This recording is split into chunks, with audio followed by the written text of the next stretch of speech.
Jokowi nih, gue garis bawahi lagi. Jokowi itu cerdas. Ini simbol-simbol itu dia ahli. Iya, simbol ahli. Lihat aja pas dia udah ngeliat ada kepala kerbau di bawah, dia langsung Nah, ini tafsir baru tafsir gitu kan. Nah yang ketiga ya heads up semua akhirnya. Nah itu tadi menarik tuh. Apakah ini untuk anaknya Gibran? Ya sangat mungkin lah ya. Karena kan dia juga kepikiran kalau Gibran cuma satu periode, habis itu mau jadi apa? Tahu cepat pensiunnya ya? Iya, masih muda. Dan Jokowi ini memang seorang ayah yang oke lah, dia memperhatikan nasib anak-anaknya dengan baik. Dan sudah sukses kan Gibran terbukti sebagai wakil presiden. Kalau gue sih ya apapun itu ya wapres kita ya Gibran kan.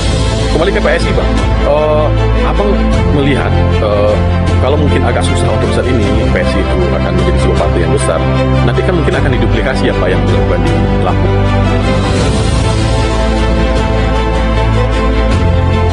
Di sini kita berbicara tanpa topeng, menelanjangi fakta apa adanya, dan di sini kita membaca Indonesia tidak hanya dari sisi idealnya, tapi juga dari realitasnya. Hari ini kita kedatangan pengamat politik ternama di Republik. Kalau ikut-ikutan. Bang Hensat, Bang Henry Satrio. Thank you, man. Selamat datang Abang ke Terima kasih ya. Politik. Yeah. Tapi pengamat politik ternama itu udah terkenal Bang. Dan saya yakin, lu tahu nggak bro? Gue jam 8 pagi tadi mau berangkat sini Bang. Sebelum mandi, gue buka TikTok. Live lo. Iya, gue lagi live. Gue setiap Selasa siaran di Mos Radio. Iya, live. 1058. Wah. Sama Riko Ceper kan. Riko Ceper. Jadi gue sekalian aja. Lumayan tadi dapat $3. Jadi kalau pengamat politik lain paling di TV, podcast, surat kabar. Beliau dong ada di TikTok segala. Karena itu TikTok itu cash and carry kan. Begitu lo dapat gift itu lo kumpulin lumayan juga. Langsung tunai ya. Lo cobain kan, kalau lumayan loh $3 sekali buka TikTok kan lumayan loh. Iya. Iya, jadi gua $3 tuh. $3. Jadi sadar juga gua lumayan tuh, jadi 50.000 ya. 3 kali 18.000 lah. Lumayan berapa tuh? Iya. Bukan 17 bukan. 17 10 tahun. Hampir berapa? Jadi lumayan juga kan kalau begitu-begitu. Makanya kalau malam kan kita lihat tuh banyak tuh teman-teman kita tuh yang live. Cuma kadang-kadang miris sih ngelihat kita tuh nyari uangnya rakyat kita itu sampai segitunya gitu. Sampai nyebur ke kolam, mandi lumpur iya, gitu ya. Lari 2 kilo, ngangkat galon. Apa sih itu? Apa terima kasih gue, orang baik gitu ya. Iya, nggak tersinggung apa ya pemerintah ya, maksud gue. Sampai segitunya tuh warga lu tuh cari duit. Pengen survive sampai mandi lumpur ya. Kayak gitu. Kalau gue sih tersinggung harusnya. Nggak, Pak Presiden nih kalau nonton, ditonton deh tuh kegiatan rakyatnya kalau malam tuh. Tapi karena Pak Presiden nonton TikTok konon kabarnya. Nah, kalau nonton TikTok dia harusnya sedih dia melihat itu. Nggak, bukan dia itu yang nonton itu sebenarnya itu. Ya itu Seskap yang nonton. Ada mama Seskap itu yang suaminya udah berangkat, anak-anak udah berangkat, dia ngumpulin teman-temannya joget. Joget ya. Aduh, gimana bro? Musimnya keliling-keliling lah ya, lagi musim kan orang keliling-keliling. Pak Jokowi yang keliling. Bang. Tapi luar biasa juga loh kemarin tuh di Lampung ya, ada karnaval segala Bang. Jadi kita bahas itu deh sekarang. Jadi kalau orang-orang membahasnya kulit-kulitnya, kita dengan Bang Hensat, kita kuliti. Apa sebetulnya terjadi? Jadi kemarin di Lampung itu Bang ada karnaval segala. Nah itu orang-orang yang lihat kan secara yang terlihat itu kan untuk membantu PSI, konon katanya begitu. Setidaknya ada 2 tujuan tuh kalau menurut orang awam. Pertama untuk meloloskan PSI ke parlemen, yang kedua untuk Mas Gibran, wapres kita saat ini. Nah itu kan dua teori yang sudah umum. Nah menurut Bang Hensat ini ada nggak teori yang lain selain daripada 2 itu? Gini sih bro, yang pertama Jokowi ini memanaskan suhu politik lah, dan pasti kan dia membuat lawan politiknya berhitung. Kan nggak mungkin misalnya dari PAN, Golkar, PDI melihat Pak Jokowi keliling nggak mungkin diam aja kan. Pasti kan dia ngitung juga, termasuk juga dari Gerindra tuh. Yang mesti kita ingat kan, yang pertama dia harus bertanggung jawab pada PSI, karena kan tahun 2024 lalu dia pasang tuh anak bungsunya dia ya. Yang sebetulnya secara nama Jawa tuh dia kan anak bungsu tapi di depan gitu, Kaisar Pangarep ya, di depan tuh. Dipasang dengan harapan PSI lolos, nggak lolos. Itu mungkin karena banyak yang teriak kemarin tuh. Wah ini mau curang nih, mau inilah, mau itulah gitu. Jadi nggak lolos lah. Nah dia mesti tanggung jawab tuh. Dia harus loloskan PSI tahun depan. Maka memang syarat utamanya adalah dia cukup waktu untuk kampanye. Kemarin memang nggak cukup waktu tuh, walaupun sudah dipaksakan Kaisang tiba-tiba 2 hari jadi ketua umum, tapi tetap nggak cukup waktu buat dia untuk 5 bulan cuma ya untuk kampanye nggak cukup. Jadi makanya diambil dari sekarang. Tapi yang perlu kita ingat adalah kenapa tidak bisa dianggap remeh Jokowi ini. Dia itu artinya incumbent tuh atau menang pemilihan umum ya, baik itu yang level wali kota atau level gubernur atau presiden tuh 5 kali bro. Solo 2 kali, Jakarta terus 2. Jadi dia belum pernah kalah. Mungkin kekalahan itu dia rasakan waktu PSI gagal aja. Kalau memang dia merasa itu kekalahan. Jadi dia mesti melakukan pergerakan-pergerakan untuk memenangkan itu apapun tujuannya. Tapi Pak Jokowi yakin bahwa waktu adalah penghambat utama, maka dia jalan. Tantangan utama ya. Ya, kemudian orang ini kan sebagai pemenang 5 kali memahami bahwa tindakan nyata itu lebih berguna dibandingkan retorika. Dibandingkan strategi doang, retorika doang. Ya, jadi dia eksekusi langsung ya. Langsung eksekusi. Strategi-strategi makro itu kalah dengan strategi mikro. Dia mengetahui itu, walaupun cuma bagi-bagi susu atau bagi-bagi buku atau BLT ala kadarnya atau bansos ala kadarnya, tapi dia memahami bahwa kehadiran dia di tengah masyarakat itu adalah yang utama. Jadi ya itu yang dia lakukan sekarang. Nah kemudian terkait dengan tujuannya mau apa ya? Tadi saya sudah katakan bahwa dia tanggung jawab sama PSI. Tapi apakah PSI bisa menang dengan Jokowi turun begini? Nah itu memang dilema dan saya yakin Jokowi paham itu. Jokowi kan sampai hari ini belum terang-terangan mengatakan bahwa dia PSI. Baru mentor katanya. Ya, nah itu dia, rakyat Indonesia itu antara tokoh dan partai itu beda banget. Partai itu biasanya susah diganti tuh, kalau udah partai A ya A aja terus. Nah, apakah kemudian Jokowi bisa membawa kejayaan PSI? Kalau per hari ini menurut saya sulit, gitu. Tapi apa yang dilakukan di Lampung itu memang menurut saya satu memanaskan suhu perpolitikan Indonesia. Kemudian yang kedua juga dia memulai kompetisi. Nah yang ketiga ya heads up semua akhirnya. Nah itu tadi menarik tuh. Apakah ini untuk anaknya Gibran? Ya sangat mungkin lah ya. Karena kan dia juga kepikiran kalau Gibran cuma 1 periode, habis itu mau jadi apa? Gitu terlalu kan cepat pensiunnya ya? Iya, masih muda. Dan Jokowi ini memang seorang ayah yang oke lah, dia memperhatikan nasib anak-anaknya dengan baik gitu. Dan sudah sukses kan, Gibran terbukti sebagai wakil presiden gitu. Kalau gue sih ya apapun itu ya wapres kita ya Gibran sekarang. Kembali ke PSI Bang, Abang melihat kalau mungkin agak susah untuk saat ini PSI itu akan menjadi sebuah partai yang besar, nanti kan mungkin akan diduplikasi apa yang dilakukan di Lampung, katanya di NTT, di Manado, sampai seluruh Indonesia gitu kan. Nah kalau itu dilakukan Bang, Abang ngelihat pangsa pasar partai mana yang kemungkinan masih bisa diambil oleh Pak Jokowi? Karena kan sekarang PSI baru 2,8% ya? Iya. 2,8%. Nah kalau misalnya PDIP Bang, dulu waktu 2024 PDIP itu kan turunnya sekitar 2 juta suara. Karena Pak Jokowi sudah mendukung Prabowo gitu, itu kan 2 juta suara sekitar 6% gitu kan. Kalau cuma 2 juta suara kayaknya sudah hampir semuanya masuk ke PSI kemarin. Nah iya, karena kan pertambahan suara PSI 1,6 pas 1,8% gitu. Itu kan dekat dengan angka hampir 1,8% yang berpindah dari PDI ketika Pak Jokowi sudah nggak di situ. Nah menurut Bang Hensat, ceruk mana lagi yang mungkin akan dikejar oleh Pak Jokowi ini? Sebetulnya ini untuk PSI ya. Ini kan PSI ini partai yang cukup membingungkan sebenarnya. Katanya kan dia partai anak muda, cuma isinya juga udah mulai toku-toku gitu ya.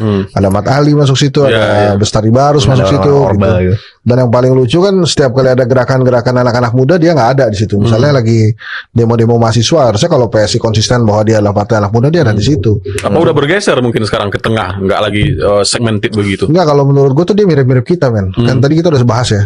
Gimana caranya lah survive lah, jadi macam-macam gitu. Nah, tapi kalau menurut gue pernah menyampaikan ini. Gue nggak tahu, gue bukan pengamat PSI ya. Jadi tahun 2024 itu gue udah sering bilang sama teman-teman PSI kan, beberapa ada yang memang satu kampus gue, terus gue kenal juga. Kelemahannya itu mereka nggak punya organisasi sayap, men.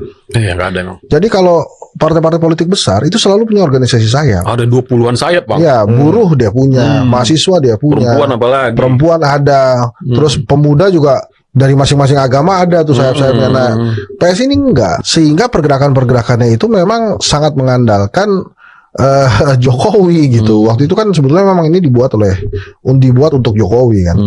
Nah makanya ngandelin itu. Tiba-tiba Kaisang jadi ketua umum kan sudah jelas bahwa ya memang mereka menginginkan seorang Jokowi untuk menjadi lumbung suaranya. Tapi memang menjadi catatan penting itu adalah saat Jokowi berkuasa saja gagal PSI lolos Senayan gitu ya.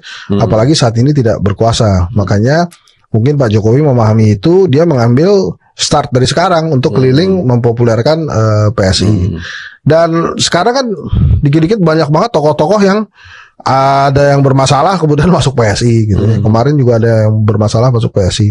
Jadi memang nggak jelas juga nih arah perjuangannya tuh maunya ke mana. Seorang Ade Armando gitu misalnya ya, begitu-begitu ya dia membela PSI habis-habisan. Tapi begitu dia kena masalah nggak dibelain juga PSI kan. Sampai keluar ya. Iya, akhirnya sampai keluar. Jadi bicara PSI ini memang kalau mau dari sekarang Pak Jokowi harus deklarasi gitu. Tapi masuk kan ada sebagai pengurus Bang menurutmu? Iya, kalau memang dia untuk mau berjuang untuk PSI ya jangan malu-malu gitu. Cuma kan buat Jokowi mendeklarasikan diri bagian dari partai tertentu itu bisa jadi sangat merugikan dirinya. Gimana tuh Bang? Ya karena satu dia nggak mungkin lagi terima ex anak buahnya dia yang ketua-ketua partai politik itu bersoan ke tempat dia. Kan akan aneh gitu misalnya Julhas atau Bahlil tiba-tiba soan ke rumah Pak Jokowi di saat kader-kader simpatisan partainya Julhas atau partainya Pak Bahlil memahami bahwa loh kok ngapain ketemu gua kok silaturahim ke tokoh partai lain gitu kan kurang kerjaan.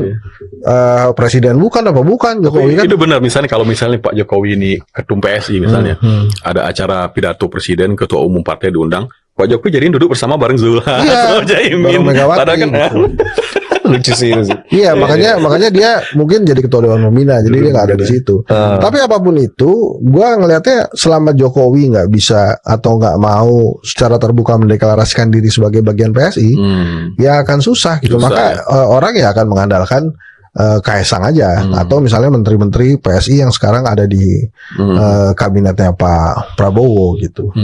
Tapi kalau tentang PSI sih menurut gue memang agak sulit karena pertanyaan besarnya kan apakah Indonesia memerlukan partai baru gitu misalnya. Terus kemudian yang kedua itu tadi kalau lo bilang PSI adalah partainya anak muda, itu hampir setiap partai politik punya organisasi sayap anak muda. Jadi ya mereka harus bersaing dengan anak-anak muda dari partai-partai politik lain gitu. Makanya sekarang udah geser kali ke tengah lagi kalau saya ngelihat sih. Nah itu dia makanya itu pertanyaan lu bagus tuh tadi. Ini gimana caranya curug mana yang mau diambil oleh PSI atau oleh Jokowi?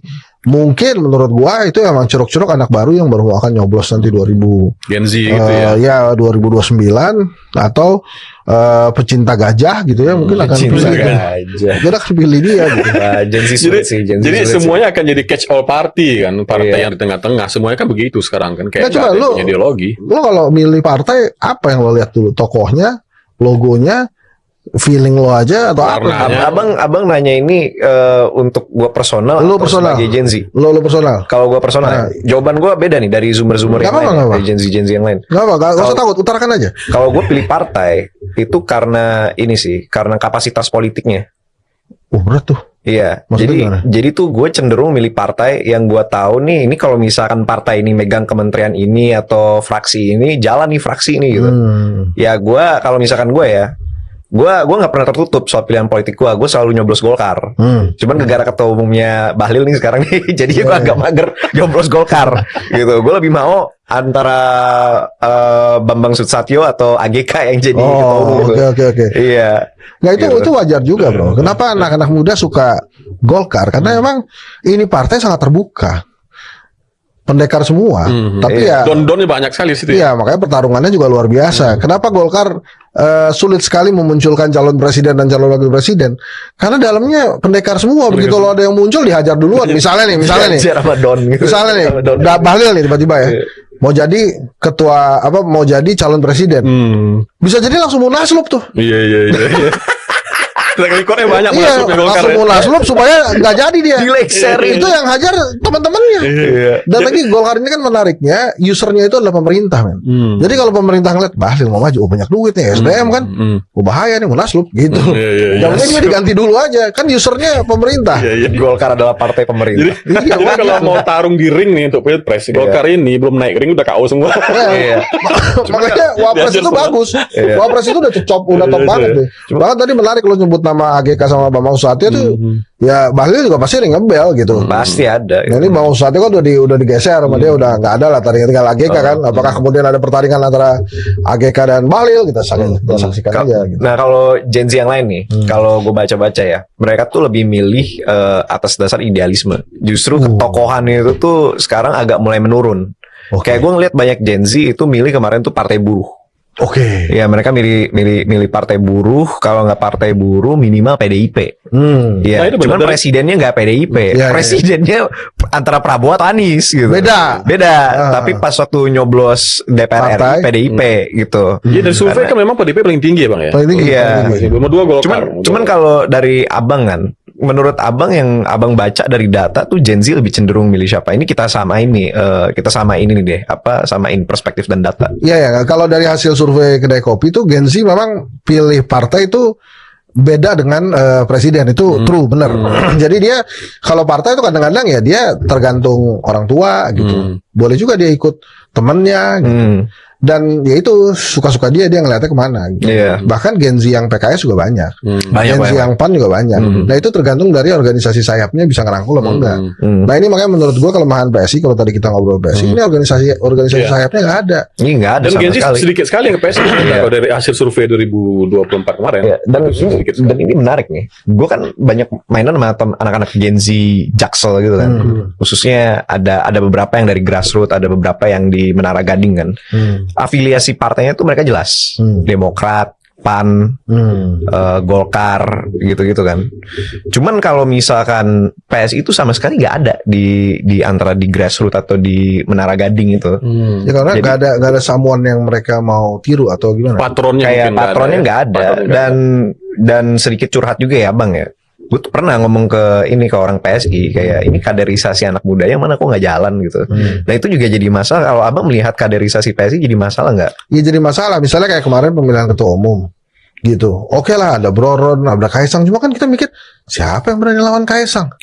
Kalau beneran masuk nih Pak Jokowi ke PSI, itu menurut abang ngaruh nggak ke peluang Gibran masih dipakai disandingkan dengan Prabowo? Karena gini bang, kita kan tahu sejarahnya ketika 2024 lalu Pak Prabowo mau disandingkan dengan Airlangga, ditolak.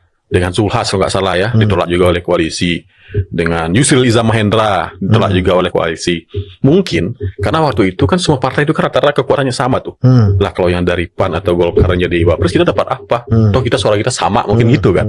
Nah kalau sekarang misalnya Pak Jokowi sudah diidentifikasi dengan PSI, itu ngaruh nggak ke peluang Mas Gibran jadi pasangan Pak Prabowo lagi nanti? Ngaruh. Yang pertama, Prabowo 2024 beda dengan Prabowo 2029. Prabowo 2029 ini incumbent.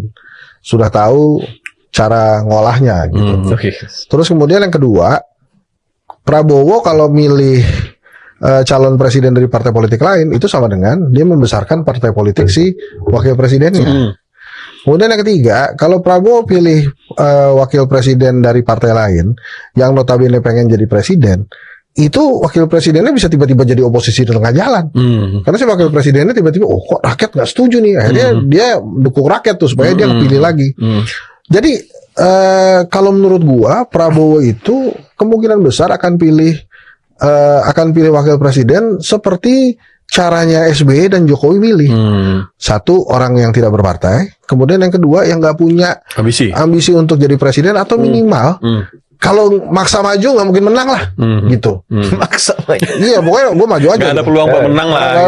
Jadi gue rasa Prabowo akan milih itu, kemudian atau yang datang dari partai politiknya dia maksudnya. Jadi ya dia kalau mau dia akan pilih dari Gerindranya gitu. KDM gitu ya. KDM, ada Dasko, ada Ferry Juliantono, ya banyak lah, terserah dia lah mau pilih siapa. Tapi gue rasa Bang Dasko nggak mau tuh. Dia mau jadi DPR aja katanya. Nah gue nggak tahu tuh, maksud gue akan begitu atau tidak. Tapi kalau di incumbent sebagai petahana, itu biasanya sih partai politik ikut aja karena ngalahin incumbent susah. Incumbent yang kalah itu kan Bu Mega aja, tapi Bu Mega kan juga nggak full jadi presiden, dia menggantikan Gus Dur di tengah. Jadi ya akan sulit gitu ngalahin incumbent, maka kelihatannya partai-partai politik lain udah ikut aja. Tapi itu kan kalau elektabilitasnya bagus kan, kayak dulu Pak SBY sama Pak Jokowi kan di atas 50% elektabilitasnya. Kalau misalnya Pak Prabowo, kalau kita lihat dari survei poll tracking kalau nggak salah ya Maret apa Mei 2026 itu belum di atas 50%, masih bahkan belum 40%. Tapi kan itu memang top of mind ya Bang. Nah kalau kondisinya begitu misalnya dengan geopolitik yang memburuk, ternyata belum cukup elektabilitasnya. Masih mau ambil peluang itu nggak Pak Prabowo kira-kira? Nggak, gue rasa Prabowo berada di dalam posisi independen aja. Dia mau maju pilih wakil presidennya siapa ya itu nanti terserah dia gitu. Kan masih banyak waktu bro. Dan kemudian sejak zaman SBY kalau gue nggak salah ya, presiden-presiden tuh selalu menggunakan APBN untuk menang. Kayak gue tuh encourage kalau bisa jangan pakai APBN lah. APBN tuh jangan dijadikan alat pemenangan pemilu gitu. Walaupun ya itu kemewahan incumbent, akan sulit sekali mengalahkan incumbent gitu. Dan kemudian kan Prabowo juga dia belum 2 tahun. Kita nggak tahu apa yang mau akan dilakukan dia. Dan sekarang aja kebijakannya populis semua kan ya.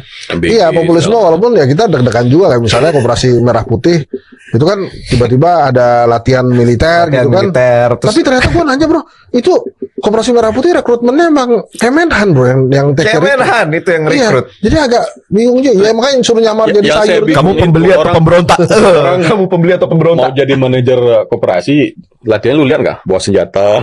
Iya, bawa senjata itu. Jadi mungkin ada tujuan terselubung lah itu. Ada itu. Ini kalau misalkan kita diserang nih sama Australia atau Malaysia atau Cina nih perang dunia ketiga kan. Kenapa Kopdes itu ditaruh di hutan-hutan tuh? Jadi logistik barangkali. Supply chain. Serius. Jadinya tuh mereka ketika masuk akal juga sih. Itu jadi sulit. Kalau MBG itu jadi dapur umumnya.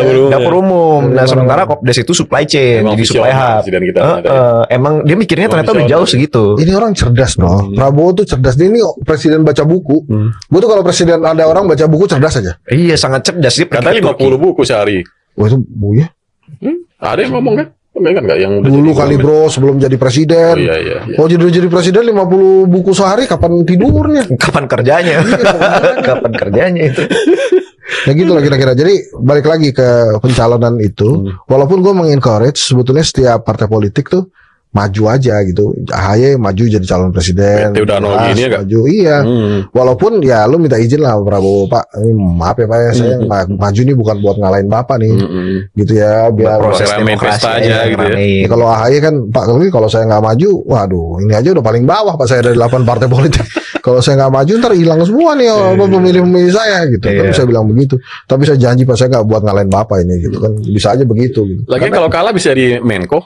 Iya kan tinggal kita bergabung aja. politik friend, bestie. Iya, tinggal bergabung. Berlawanan di Pilpres habis itu bisa di menteri. Nggak ada masalah gitu itu. Iya, makanya Cak Imin keluar dari kabinet masuk ke disandingin bareng Anies, kalah balik lagi. Tapi biasanya memang politisi yang canggih itu tidak menaruh satu telur di satu keranjang kan. Iya, don't put all your eggs in the same basket. Dan mungkin itu juga yang dilakukan Pak Jokowi saya rasa ya. Dia keliling itu selain untuk PSI juga untuk menjaga bargaining Prabowo Gibran dengan Prabowo atau tanpa Prabowo. Jadi kalau memang nggak disandingkan lagi dengan Pak Prabowo, mungkin ada pilihan lain juga. Dan itu gue rasa bagus-bagus saja emang ya. Iya. Kamu running aja gitu ya. Kan setiap orang kan pasti punya fans ya. Tapi di disertasi gue tuh tentang momentum politik, nggak semua fans tuh mau milih. Jadi misalnya follower lo banyak, lo maju jadi wapres belum tentu kepilih juga. Ya, orang tuh pada saat untuk milih ya ntar dulu, kalau follow ya follow aja. Ada stepnya kan, tahu, kenal, suka, dukung, pilih kan gitu ya. Gitu orang yang suka aja tentu milih. Ada step-step pilihan itu. Nah balik lagi ke lantas kemudian Pak Jokowi ngapain nih? Dia naikin elektabilitas dia supaya orang inget dia lagi. Jadi kebayang kalau misalnya nanti Gibran nggak dipakai sama Pak Prabowo, ya dia bisa maju sendiri Gibran sama Bahlil gitu, Gibran sama siapa gitu kan, boleh aja kan? Lo nggak boleh menurut lo? Gibran sama Bahlil. Ya. Lu kayaknya lu karena dibilang Mas Bahlil ganteng ya, lu kegantengan lu merasa tersaing ya? Oh, enggak begitu, Bang. Bukan itu. Kalau gue sih gini bro ya, sejak Gibran jadi wapres itu, menurut gue di Indonesia tuh benar-benar nggak ada yang nggak mungkin politik. Iya betul.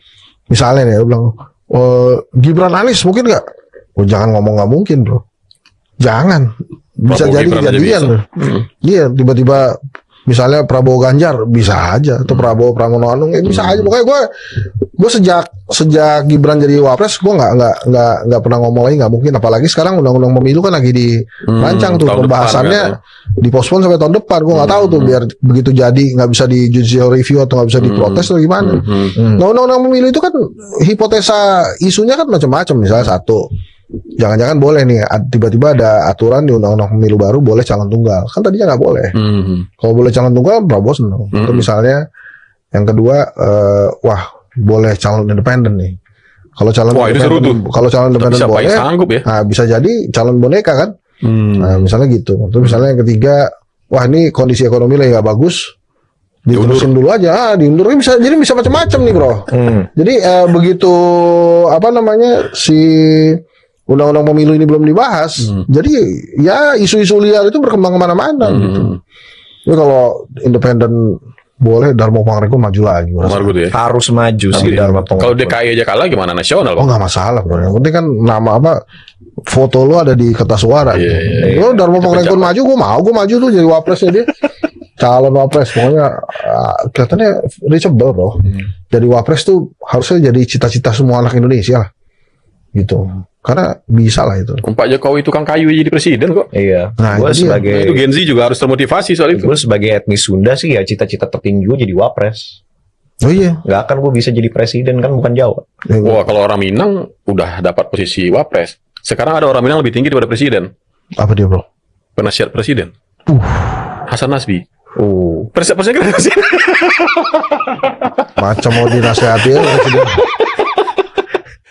Kalau apa bang? Kalau abang lihat sekarang nih, kira-kira kan sekarang ini kursi wapres itu cuma satu, tapi peminatnya banyak sekali. Ada AHY, ada Puan, itu dari dinasti semua itu ya. Ada Gibran. Terus ada juga muncul Shirley Chowanda, KDM.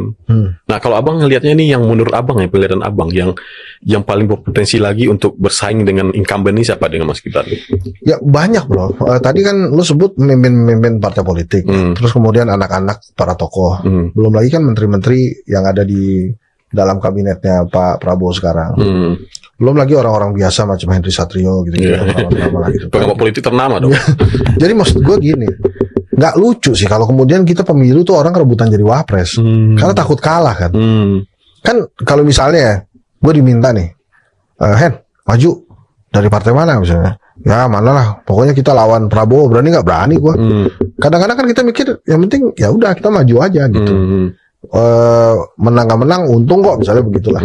Kan banyak hal yang bisa kita ambil. Jadi kalau balik lagi pertanyaan lo tadi, apakah akan banyak tokoh-tokoh muncul? Banyak bro. Dan lo kan belum nyebut misalnya kayak Haidar Nasir, Muhammadiyah ya, misalnya, terus Agil Siroj lah misalnya dari NU, atau siapalah gitu yang muncul-muncul lagi, dan itu bisa saja gitu.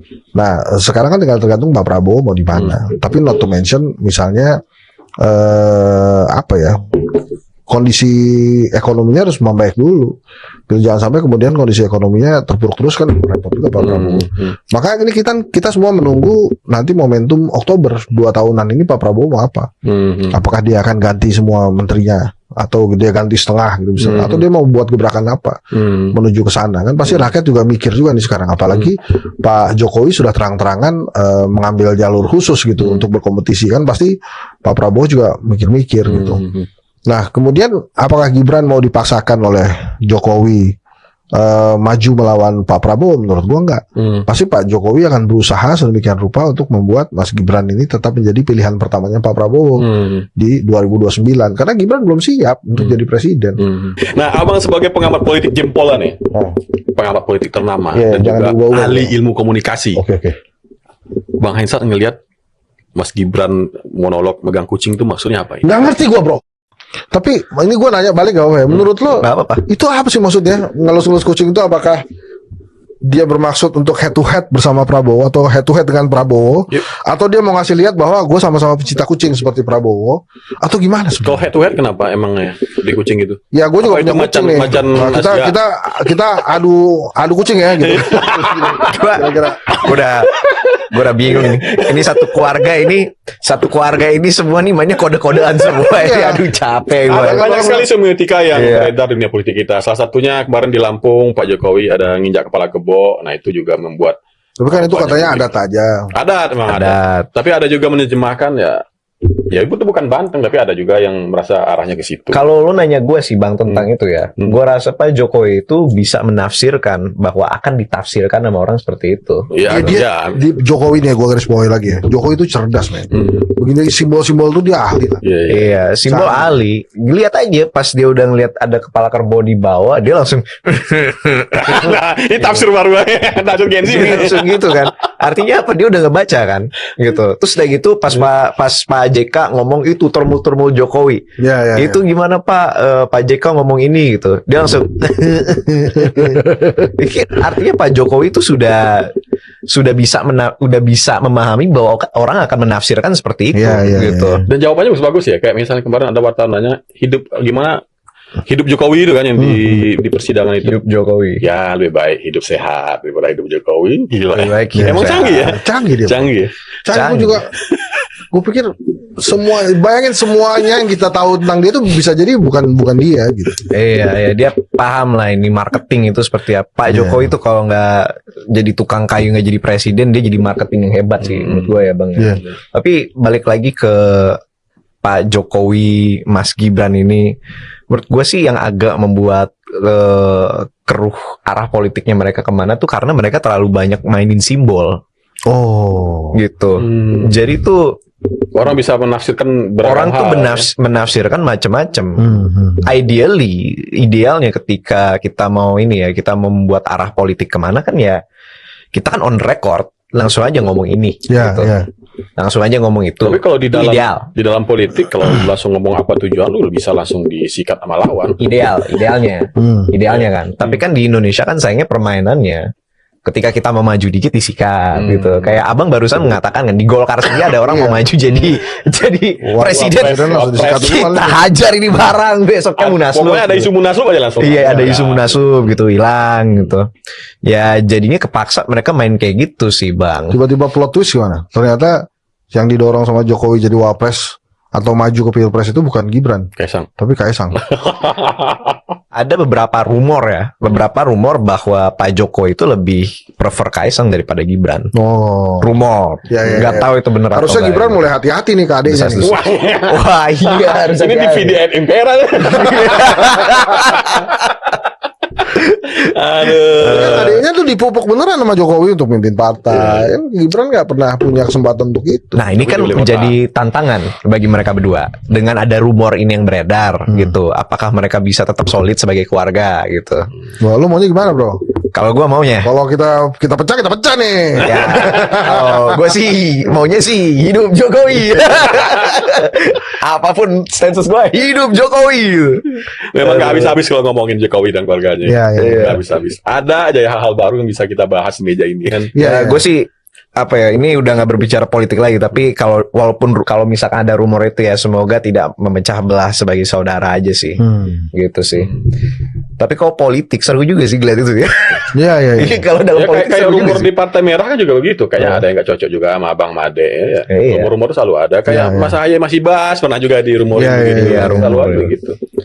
Jadi gimana Bang pembahasan hari ini Bang? Berbeda dari biasanya. Lebih politik lagi kalau pasangannya Gibran Kaisang. Tenang bro, itu jangan pernah ngomong nggak mungkin loh. Jangan pernah ngomong nggak mungkin. Gibran jadi presidennya, Kaisang jadi wakil ya. Ya udah kalau kayak gitu sih kita nggak jauh-jauh dari monarki sih. Kalau menurut gue lebih baik Kaisang Gibran bro. Kaisang Gibran. Jadi Sang Gibran. Kalau mungkin lebih seru ya Bang. Gue setuju itu lebih seru. Cuman ada satu permasalahan. Apakah seorang kakak dengan egonya akan membolehkan adik itu maju gitu? Ini kan perintah bokap apa bro? Boleh aja. Wah kalau kayak gitu sih, lu mau jadi penjual martabak lagi? Apa mau jadi wapres? Saya mau jadi wapres sama kakak adek lu nih gitu kan. Terus Tapi kalau yang ngomong nggak mungkin bro, biarin aja. Terus kalau misalkan kakaknya itu sampai nggak mau ikut perintah bokap, malah main sama yang sebelah, pihak sebelah gimana tuh? Ya itu ntar makin liar, makin liar. Makin liar. Iya ya. Tiba-tiba dia bikin. Kalau Gibran masuk Gerindra ya. Iya. Wah, Yang ngomong nggak mungkin bang. semua mungkin gitu. Semua mungkin. Kita nggak akan ngira bahwa Jokowi bakal pecah dari PDIP kan. Ya. Sekarang kita lihat gini. Ya. Gitu. Jangan kan kita PDI juga nggak nyangka bro. Tapi itu, ini kalau gue ini sebagai dosen ya, kan kalau teori politiknya itu, yang namanya politik itu ujung-ujungnya kekuasaan dan kepentingan. Mungkin di Indonesia itu ada faktor keselamatan bro. Mungkin Pak Jokowi menilai dan melihat keselamatannya dia akan terancam pasca dia nggak jadi presiden lagi. Makanya sebetulnya dia ngarepin dia dapat jabatan tuh di PDI Perjuangan. Tapi kan ternyata sampai selesai nggak dapat jabatan apa-apa. Ini keselamatan politik. Keselamatan politik, maka dia harus bermanuver. Ya, setuju. Bukan buat dianya ya. Karena kan kalau dia kan mantan presiden. Biasanya presiden dan mantan presiden saling menjaga, tapi tidak dengan keluarganya. Nah, dia kan boleh juga dia deg-degan sama keluarganya Tapi gimana kan. udah pas sekarang, biasanya mantan presiden punya partai. Pak SBY punya Demokrat, Ya. Bu Mega punya PDIP, Pak Jokowi punya PSI. Lu milih monarki sejahtera atau demokrasi, lu kere? Demokrasi tapi gue kere. Lu milih. Iya. Dasar Gensi. Dasar Gensi. Keren loh bro. Itu harus dipertahankan. Ya, jangan Sampai umur 40 aja bang. Kalau lewat umur 40 kalau masih begitu, Enggak bro. Ini cuma sekarang itu kita mesti survive diri sendiri. Kalau kata Bang Rizal Malarangeng dulu Bang Celi kalau nggak salah, lu boleh sosialis sampai umur 40 dan itu lu wajib sosialis. Tapi ketika lewat 40, lu masih sosialis, lu bodoh. Karena lu punya anak bini, lu mau kasih makan. Gue sih seumur-umur sosialis cuman pas di SMA doang. Gue baca Panekuk tuh Council Communism, gue baca Italian Life Antonio Bordiga, gue baca Antonio Gramsci, Karl Marx gitu-gitu. Wah keren juga nih teori-teorinya. Pas gue udah mulai digaji paham politik, nggak bisa nih, nggak bisa nih barang nih. Ujung-ujungnya mending demokrasi walaupun kere. Walaupun kere gitu harus. Nah, itu bagus. Oke bang. Thank you bang. Sama-sama. Sudah datang. Makasih banget Ke podcast Ra Politik. Gitu. Kapan-kapan kita ngobrol-ngobrol lagi tentang politik bang. Seru nih kita nih membangun isu dan rumor-rumor dan spekulasi-spekulasi. Semoga tidak jadi bola panas ya. Atau podcast ini tidak mendapatkan funding. Anyways, terima kasih semua untuk nonton.